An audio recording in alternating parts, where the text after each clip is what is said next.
So one of the things I like to do in my spare time when I get it, much to the detriment of my wife's mental health and sanity, is to go around charity shops and buy other people's rubbish, particularly books. I have a fair share of books, and the pile that I have still to read far exceeds the pile that has been read. But sometimes it yields quite a nice unexpected reward, like this book that I have here. This book's called Hymns, their writers, their stories, and their meaning. And it got me thinking as I was reading it that it would be really nice just to share from this book. These aren't particularly my thoughts exactly, but just to share a little bit about these hymns and who they were written by and the context that they were written in, and maybe a little bit of their meaning. Pick some ones that are maybe pertinent to me, ones that I really hold dear, and I'll post a rendition of it as well underneath this video in the comments. And maybe you could do your part too. Maybe you could post your favourite rendition if it's a different one than the one I have posted. But I want to start with the hymn, of course. Don't know why I said of course, because I haven't told you yet. But it's Abide With Me. Abide With Me. It was written by Henry Francis Lyte.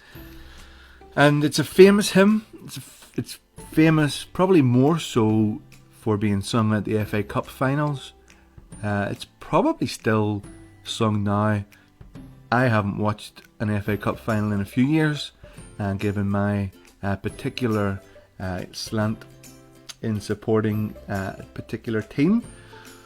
But yeah, it's sung by thousands who sing this verse at the FA Cup final. First sung in 1927. Had to get royal assent for it.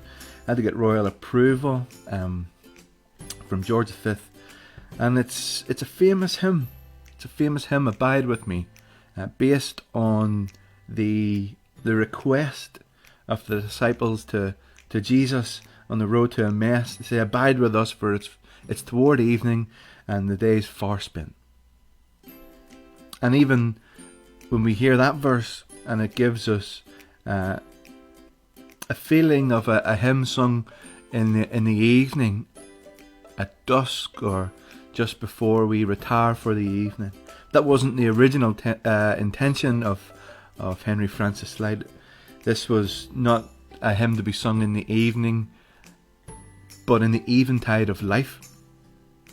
The book calls it a heartfelt personal meditation of one who is acutely aware of, and it says, the transitoriness of life. It is quite a somber, quite a melancholy hymn, certainly at the start. But the tone, it changes, and the hymn, which starts off so melancholy, so somber, ends triumphantly. It ends, and you're beating your chest because death has been conquered. Death has been beaten. Henry Francis Lyte, to give you a little bit of background on him, he was born on the border regions of Scotland, 1793. Educated here in Northern Ireland, Portora, down in the Skillen direction, and then in Dublin at Trinity College. Throughout his life, he never had good health. He always struggled with his health. But he was a pastor, and a devoted one at that. 1847 came about, and again he wasn't well, but he insisted on preaching and taking up of his pastoral duties. And in the evening of the 4th of September, he retired to his study, and he came back with the hymn, the manuscript, the words of Abide With Me written down. The opening verse expresses disappointment with human helpers when other helpers fail and comforts flee. Believed to have been written and referring to, inspired by an incident involving the Plymouth Brethren. A number of his Sunday school teachers, a number of Henry Lyte's, most of the members of the choir of the church that he was in were persuaded to leave his church and to join the Plymouth Brethren. And in his grief and in his sorrow over this, he turns to the one who never leaves him, who never forsakes him, and the one who will abide with him forever. He moves on in the next verse from life's little day again to the transience of the world around him. We who are wearied by the changes and the chances of this fleeting world may repose upon thy eternal changelessness. And he looks in amongst all of the changing nature of the world, he looks to the one who never changes. He lived most of his life in a fishing village where people were more conscious of the weather, and it played a great part in their life. Through cloud and sunshine, oh, abide with me. The weather being so fickle, and we know it here in Northern Ireland, and he compares that with God's unchanging nature. It's only when we know of his failing health and how he didn't keep well that we realise we hear that the pleading behind that line, I need thy presence every passing hour. I need thy presence every passing hour. And he has that confidence of the presence of God who abides with him forever, that he can press on, that this reality of death that faces him, that he can face it head on like Paul, where he can say, look, where's your sting, death? Grave, where's your victory? He's assured of that victory, and he's confident in that victory through Jesus Christ. When he writes, hold thou thy cross before my closing eyes, it's an empty cross. It's an empty cross that he beholds. The empty cross that reminds him of what God had done for him and for us in the death of his Son, of our Saviour, Jesus Christ. But more importantly, it testified to his resurrection, to the victory that was won, the victory of life over death.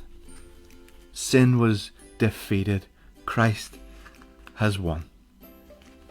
And the gloom that maybe started off in the hymn, it's dissipated. The shadows that hung over it have departed. Hymn's morning breaks, if we can put it that way. And the hymn ends, as does each verse, with that refrain, with those words, abide with me.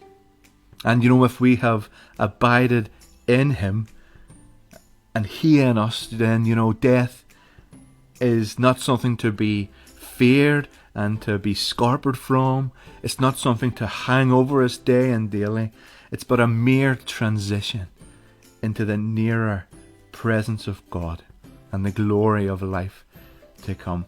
Just a matter of weeks after writing this hymn, Light died, 20th of November 1847, and he's interred at the English church at Nice, and his grave can still be seen even to this day. If I was to pick out maybe one line or a couple of lines from this hymn that really speaks to me, that really I lean on, it's probably even the very last one. In life, in death, O Lord, abide with me. What do you think of the hymn, Abide With Me?